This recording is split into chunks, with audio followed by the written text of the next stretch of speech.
Сәлеметсіздер ме оқушылар? Қазір бізде қазақ тілі сабағы.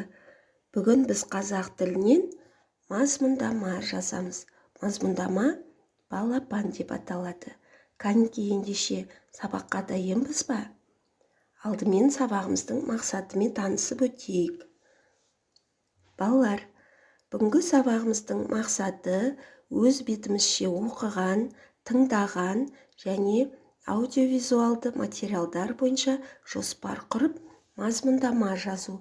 Сонымен қатар бас әріп пен кіші әріптің биіктігі мен мөлшерін сақтап, көлбеу, үзбей және біркелкі жазу. Жазу қарқынын жеделдету. Балалар, ендеше мазмұндамаға қойылатын талаптарды қайталап өтейік. Әрқашан мазмұндаманы жазатын кезде ең бірінші тыңдаған немесе оқыған аудиовизуалды мазмұндама арқылы ең бірінші жоспар құрып аламыз. Бірінші бөлімі, екінші бөлімі, үшінші бөлімі деп.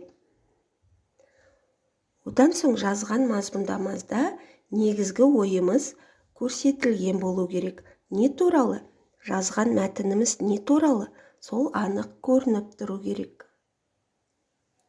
Жұмыс мазмұнды жазылу керек, мән мағынасы болу керек. Яғни берілген мәтінге ұқсас болу керек, мағынасы жуық болу керек. Және сөйлемдер арасында дұрыс байланыс болу керек. Бір сөйлемді жазып, оның басы жоқ, аяғы жоқ емес, кәдімгі дұрыс жүйелі сөйлемдер болу керек. Яғни жүйелі түрде баяндауымыз керек. Сонымен қатар, жергілікті ауызекі сөйлеуде қолданылатын сөздерді жазуда қолдануға дағдыланбауымыз керек. Кәнеки ендеше мазмұндаманы бастаймыз. Мазмұндама балапан деп аталады. Мұқият болыңыздар, оқып беремін. Балапан. Балапан жетім қалды. Қыс келді.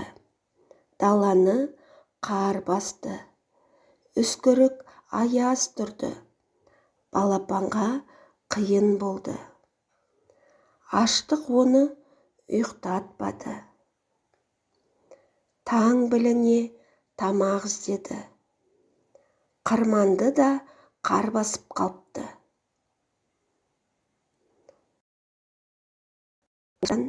Әлсіреп құлап қалды. Бір бала оны үйге алып келді. Баланың балапанға жаны ашыды.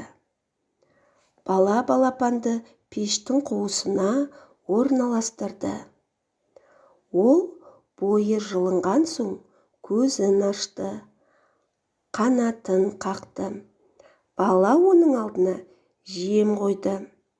Ашыққан балапан жемді лезде тауысты. Балапан қысты жылы үйде өткізді.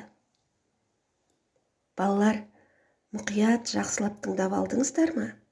Ендеше сұрақтар беремін, сол сұрақтар арқылы мәтінді қайталайық. Балапан қандай күйге түсті? Балапан жетім қалды. Солай ма, балалар? Бұл қай мезгіл еді? Бұл қыс мезгілі. Ауа райы қандай болып тұрды, балалар? Даланы қар басты, үскірік аяз тұрды. Балапан бұл кезде мұндай ауа райында қандай күйге түсті? Қиын болды, аштық оны ұйықтатпады. Таң білінгенде ол тамақ іздей бастады. Қырманды да қар басып қалыпты. Ол аштықтан әлсіреп құлап қалды. Балапанға кім қамқор болды? Бір бала оны үйіне алып келеді. Солай ма, балалар? Баланың балапанға жаны ашып, оны пештің қуысына орналастырып, және оған жем берді. Осылайша балапан көзін ашып, жылы үйде қысты өткізеді екен. Көрдіңіздер ме, қандай керемет. Табиғатқа әрқашан осылайша қамқор болуымыз керек. Ендеше балалар, дәптер мен жазылым, дәптерді ашып, бүгінгі ай күнді жазып, мазмұндама балапан деп жазып аламыз, және жоспарын мен үлгі ретінде құрып қойдым. Осыған қарап құрастырсаңыз болады, немесе өз бетіңізбен жоспар құрсаңыз да болады. Бірінші бөлімді жетім балапан деп атадым. Екінші бөлім балапанның көрген қиыншылығы, баланың қамқорлығы. Үшінші бөлім бұл қорытынды. Енді балалар, азат жолды көрдіңіздер ма? Бір жол тастап, азат жолды белгілеп қойдым. Сол жерден бастап не түсіндік, соны қағаз бетіне әдемі көркем етіп жазамыз, және жоғарыда берілген талаптарды ұмытпаймыз. Балалар, бүгінгі сабақ ұнады ма сіздерге? Сабағымыз аяқталды. Сау болыңыздар.